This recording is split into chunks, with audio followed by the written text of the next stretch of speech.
Have you, in negotiations that you have been privy to, ever seen a commander-in-chief say that peace negotiations were ongoing while simultaneously threatening the nation in question with physical force? No, I don't think anybody ever has. It's clear that there's this toxic mix of traits that Donald Trump has, which is he's a pathological liar, he is incompetent on so many fronts, and he's also deeply corrupt, which I think is now being manifesting itself in terms of the Gulf War. That's why you have these wholly incoherent, wholly inconsistent flailing about because, first of all, again, there was no real rationale for this war. Secondly, he's trying to figure out what his next move is, and he doesn't understand exactly how he's going to get himself out of this mess. And thirdly, the Iranians now seem to have a lot more influence and cards to play, especially in terms of the Strait of Hormuz and allowing shipping to get out or not.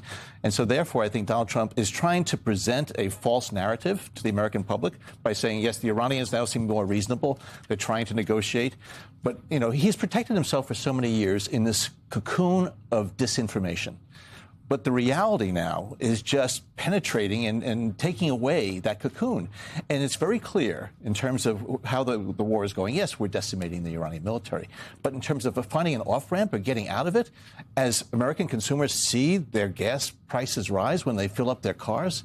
So across the board, which is why, you know, talking about the No Kings rally, and let's not forget Bruce Springsteen, a New Jersey guy, you know, in Minneapolis. Jersey corner. Jersey has issues in the chat. But intelligence analysts look for trends. And we see a trend here. And we also look for, okay, if there's a trend of demonstrations or protests, what is fueling it? Is the fuel going away or is the fuel increasing? And both on the domestic front and on the international front, there is more and more fuel that is feeding those fires of protests and demonstrations. And what are these protesters looking toward? Looking toward the November elections. So, again, I think the people who are organizing these rallies recognize that there is still several months, you know, before the November elections, and they want to make sure that that momentum is going to continue and that the people are going to feel as though that their voices are making a difference. I'm struck by intelligence analysts look for trends. That's the trend with the protesters and the people in this country raising their voices. What is the trend then you see from this administration? Well, I see his. George Bush, like, Well, you pointed out the 33% approval rating of Donald Trump. That's a trend. It's a downward trend. It's a bad trend. We see that inflation is going to go up as a result of increased energy prices and across the board. So, you know, I think that the trend is that they are doubling down in Iran, which is unfortunate. Because if they start to deploy troops, and they put troops on Iranian soil, it's just going to get worse. And so it seems as though they're digging more and more as a way to justify and validate their initial decision to go in there. And another trend I see, unfortunately, is with Israel. Israel, they're going forward more and more in Lebanon. They passed a law today in the Knesset that they're going to hang Palestinians, you know, who are found guilty, but they're not of murder. But they're not going to hold Israelis to that same, you know, requirement.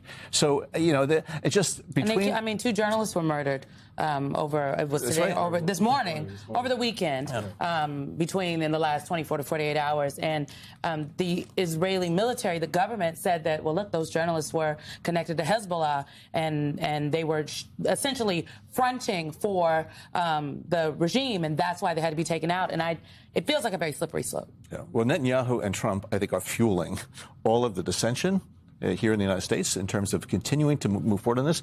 And then on the domestic front, obviously, the implications, the ramifications of what's going on in the Gulf are going to be felt here across the board. It's not just on energy prices.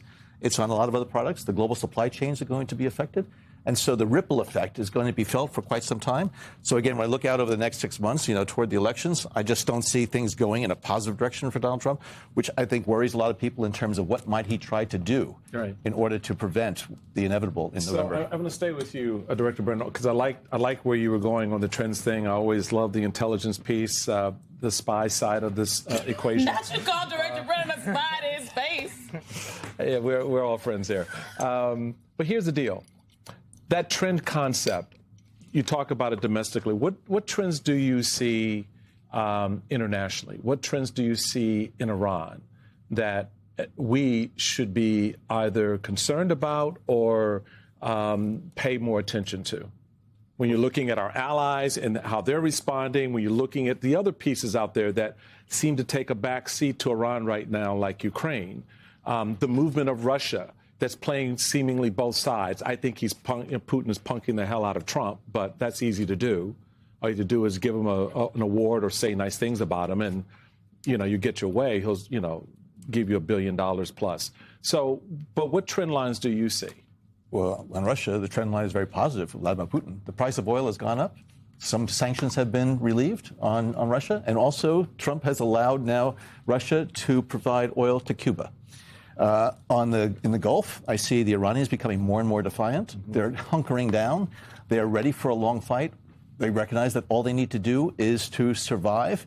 And they have endured the blows of the first few weeks of this conflict and now believe that they're in it for the long haul. As far as our allies and partners around the globe, they see that the United States is no longer to be trusted the way it had been for the past 75 years since World War II. That reliance on the United States and knowing that the United States is going to be a real advocate and proponent for global peace and security, for human rights, for democratic movements, for alliance and partnerships, as opposed to just dismissing the insignificance of NATO and tearing up different types of treaties and other types of things. So I think the trend line in the globe is that the United States now is no longer seen as this force for good globally, which is why I think a lot of countries are going to be hedging their bets with Russia, China, and others.